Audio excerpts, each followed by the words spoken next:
Hello viewers, இன்னைக்கு நம்ம பார்க்க போறது ஒன் பீஸ் எபிசோட் 1079 பார்ட் 1.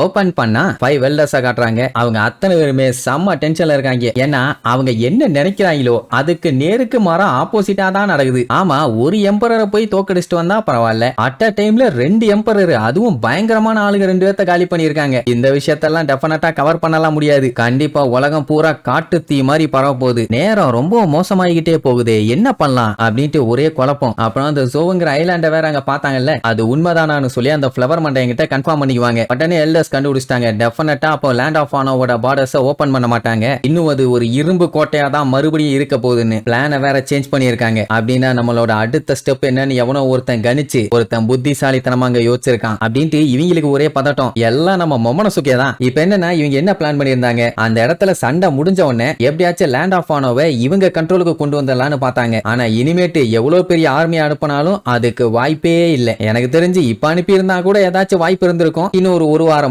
ஒரு மாசமோ தள்ளி போச்சுன்னா நம்ம பழுகை எல்லாம் ரெக்கவர் ஆயிருவானுங்க, அப்புறம் வச்சு செஞ்சிருவாங்க. சரி, அதெல்லாம் கழுத போயிட்டு போகுது. நிக்கோ ரோபினை தூக்கிட்டு வர சொல்லி சைஃபர் போலுக்கு ஆர்டர் போட்டாங்கல்ல, அந்த வேலையை முடிச்சிட்டீங்களான்னு கேட்டா கண்டிப்பா முடிச்சிடறோம்னு அவன் சொல்லும் போது இவங்க பேசிட்டு இருக்க இடையில வேற யாரோ இன்டரப்ட் பண்ணுவாங்க. யாராது யாரு அப்படின்னு வெயிட் பண்ணுங்கடா, உங்களை தேடிதான்டா நான் வந்துகிட்டு இருக்கேன்னு ஒரு முரட்டுத்தனமான குரல். யாரு இப்ப நேவி கிட்ட உங்களுக்கு போறான்னு தெரியல. சரி, அப்படியே அங்க கட் பண்ணி ஃபிளவர் கேபிட்டல காட்டுறாங்க. மக்கள்லாம் ஏதோ புது படம் ரிலீஸ் ஆன மாதிரி தொண்டை கிளியர் அளவுக்கு கத்திட்டு இருக்காங்க. மறுபடியும் ஷோகன் ஃபேமிலி திருப்பி வந்துட்டாங்க. லேண்ட் ஆஃப் ஆனோக்கு இனிமேட்டு விடிவு காலம் தான் அப்படி இப்படின்னு விடிய கத்திட்டு இருந்திருக்காங்க. 20 வருஷம் கழிச்சு கொசுகி ஃபேமிலி வின் பண்ணிருக்காங்கப்பா. சரி, அப்படியே கட் பண்ணி நம்ம ட்ரேக்க காட்டுறாங்க. முக்கி கஷ்டப்பட்டு கண்ணை திறந்துருவான். அதுல இன்னொரு காமெடி என்ன தெரியுமா, அந்த பேசில் ஹாக்கின்ஸும் சாகல. அவன் வந்து பார்த்துட்டு ஏண்டா நீ ஒரு நேவி சோல்ஜர் தானேன்னு கேட்பான். இத கேட்க வாடா இவ்வளவு நேரம் முக்கிட்டு வந்த லூசு பையலன்னு பேசில் முடியாம அங்கே உட்கார்ந்து முக்க ஆரம்பிச்சிருவான். மேட்டர் என்னன்னா நம்ம கில்லர் போட்ட போல பாடியில இருந்து பிளட் தாரையா ஊத்திட்டு இருக்குது. மொத்த கை வேற போச்சு இல்ல. ரேக் என்ன சொல்லுவா, நீ கைடோவுக்கு துரோகம் பண்ணாத வரைக்கும் உனக்கு ஒன்னும் ஆகாதுன்னு நினைச்சேன், ஆனா உனக்கே இந்த நிலைமை பானா. ஆக்சுவலா அவன் கைடோவை பார்த்தப்பவே முடிவு பண்ணிட்டான் கண்டிப்பா இவன் சாகதான் போறான்னு. அதனாலதான் கைடோவோட சபார்டினேட்டா போய் சேர்ந்துட்டான். அப்பவாச்சு கொஞ்ச நாளைக்கு உயிரோட இருக்க வாய்ப்பு இருக்குது இல்ல. ஆனா நம்ம யூஸ்டஸ் கிட்டு கில்லரு இவங்க 2 பேரும் ஒத்துக்கவும் இல்ல சேரவும் இல்ல. கடைசி வரைக்கும் நின்னு சண்டை போட்டானுங்க. ஏன் சாவையே தொட்டு பாட்டு வந்துட்டானுங்க. இவ்வளவு நடந்ததுக்கு அப்புறம் எப்படி மறுபடியும் யூஸ்டஸ் கிட்டோட மூஞ்சில நான் முழிப்பேங்கிற மாதிரி எல்லாம் ஃபீல் பண்ணுவான். உயிர் பயத்துக்காண்டி தானே இது எல்லாத்தையும் பண்ணான். ஒரு டைம் இவன் கார்டெல்லாம் பார்த்து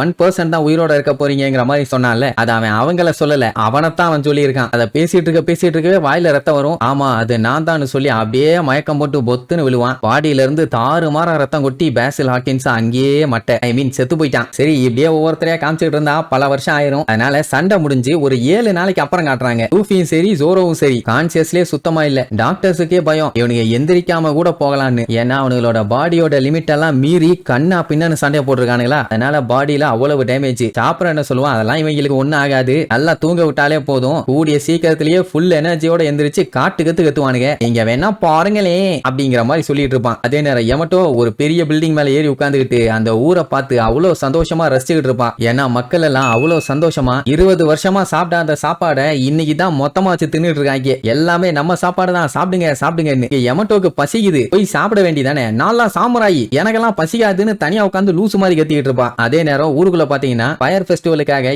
ஏகப்பட்ட டெக்கரேஷன்ஸ் எல்லாம் பண்ணிருப்பாங்கல்ல, அந்த டெக்கரேஷன்ஸ் எதையுமே ரிமூவ் பண்ண கூடாதுன்னு மொமனசுக்கே ஆர்டர் போட்டிருக்கானாமா. ஏன் அப்படின்னா இவங்களுக்கு இன்னொரு ஃபெஸ்டிவல் இருக்கான், அதை என்ஜாய் பண்ண வேண்டாமா அப்படின்னு சொன்ன உடனே ஊருக்குள்ள பயங்கரமான அலப்பறை. அதுக்கப்புறம் ஸ்கூல்ல எல்லாம் பாத்தீங்கன்னா கொசுகி ஓடன் தான் ரொம்ப மோசமானவன், குரோசுமி கிளான் தான் நல்ல கிளான் அப்படி இப்படின்னு ஒரு நாகவல்லி கிளாஸ் எடுத்துட்டு இருந்தால, இப்ப அவங்க எல்லாம் வரமாட்டாங்க, அவங்க சொன்னது எல்லாத்தையுமே மறந்துருங்க, நான் தான் உங்க புது ஸ்டாஃப், நான் உங்களுக்கு ஸ்கிராச்ல இருந்து ஹிஸ்டரிய சொல்லி தர்றேன் அப்படின்ட்டு உண்மையான கதைன்னு கொசுகி ஓடனோட கதையை எடுத்தா அந்த ஆளா அவரு ரொம்ப மோசமான ஆளாச்சே அப்படிங்கிற மாதிரி தான் குழந்தைங்க எல்லாம் சொல்லுவாங்க. அப்படியெல்லாம் கிடையாது, குரோசுமி உரோச்சி தான் இருக்கிறதுலயே மோசமானவன், அவன் ஒரு துரோகி, எல்லாத்துக்கும் பொய்யா கதையை சொல்லி ஏமாத்திருக்கான் அப்படின்ட்டு கொசுகி ஓடனோட கதையில இருந்து ஒன்னொன்னா சொல்லி கொடுப்பாங்க. அதுக்கப்புறம் பாத்தீங்கன்னா தண்ணி, பியூர் வாட்டர் எல்லாத்துக்கும் ஃப்ரீ, எவ்வளவு தண்ணி வேணாலும் குடிக்கலாம், காசெல்லாம் கொடுக்க கூடாது, கொடுத்தாதான் அது சட்டப்படி குற்றம். சாப்பாடு பாத்தீங்கன்னா எங்க திரும்பினாலும் இருக்கும், யாருக்கும் தேவையில்லாம கப்பம் கட்டணும்னு அவசியமே இல்லை. அத்தனை பேரும் தண்ணி குடிக்கிறதுக்கே அவ்வளவு சந்தோஷப்படுவாங்க, சும்மாவே சிரிப்பாங்க. இல்ல இதெல்லாம் பண்ணும்போது பார்க்கும்போது இன்னும் சந்தோஷம் இருக்கத்தானே செய்யும். இந்த கவமட்சு, எஞ்சிரோ, அகாசாயா நயன் இவங்கள பத்தி எல்லாம் ஊருக்குள்ள பேச்சுவார்த்தை எல்லாம் தாறுமாறா போயிட்டு இருக்கும். அதுக்கப்புறம் நம்ம லூஃபிய ஜாய் பாய்னே கன்ஃபார்ம் பண்ணிட்டாங்க. அவனை பார்த்து கடைசியா ஒரு நன்றி சொல்லணும்னு ஏகப்பட்ட பேருக்கு ஆசை. ஆனா இப்ப அவன் லேண்ட் ஆஃப் ஆனோல இல்ல போயிட்டான் அப்படிங்கிற மாதிரி பேசிக்குவாங்க. அப்படியே கட் பண்ணி ரிங்கோல இருக்க இட்டர்னல் கிரேவ் இருக்குல்ல, அங்கதான் கின்னு கவமட்சும் உட்கார்ந்து ஒரே டிஸ்கஷன். என்னன்னா யூமாவோட காட் ஆஃப் பிளேடுக்கு ஒரு கோயில் கட்டியிருக்காங்கல்ல, அதே மாதிரி ஓடனுக்கு கின்னு ஒரு கோயில் கட்ட போறானாமா. அதுவும் அங்க மலை மேல இருந்து கரெக்டா ஃபிளவர் கேபிட்டல பாக்குற மாதிரி. அதுக்கப்புறம் இவங்களுக்காண்டி உயிரை விட்ட யாசுயி அப்புறம் மத்த டைமியோஸ் யாரெல்லாம் அந்த கண்ட்ரிக்காண்டி வெறித்தனமா சண்டை போட்டாங்களோ அவங்க எல்லாத்துக்கும் கோயில் கட்ட போறாங்க. இவங்க குரூப்ல செத்து போனது அசுராவும் ஈஷோவும் தான். அசுரா சாவான்னு நான் எதிர்பார்க்கவே இல்லப்பா. ஈசோ செத்தாலும் கடைசியில மாஸ்க் காட்டிட்டு தான் செத்துருக்கான். அப்ப அந்த இடத்துக்கு ஒனிமாரு எல்லாம் வரும். அது உயிரோட இருக்குதுன்னு கவமட்சுக்கு தெரியாது. அதுகிட்ட ஜாலியா பேசிட்டு இருப்பான். மார்க்கோ வந்து ஈசோ நினைச்ச மாதிரியே இந்த நாடு மாறிடுச்சு, என்னோட வேலை முடிஞ்சிருச்சுங்கிற மாதிரி சொல்லுவான். அப்புறம் அப்படியே மத்த ஹீரோஸை பத்தி எல்லாம் பேசுவாங்கன்னு வைங்க. இங்க நம்ம யமட்டோக்கு பயங்கரமா பசிக்குது. போய் அவ பாட்டுக்கு யார்ட்டையாவது ஏதாச்சும் கேட்டு வாங்கி தின்னா கூட தாராளமா தருவாங்க. ஆனா இவ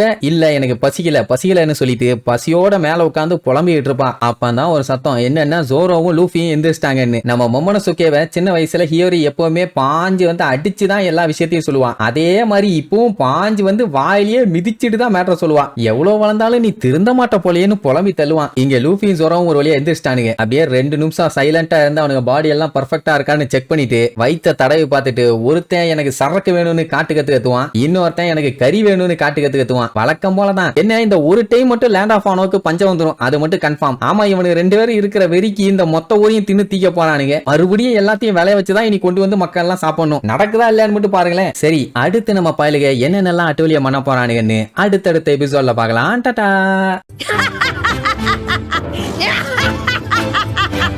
Yeah!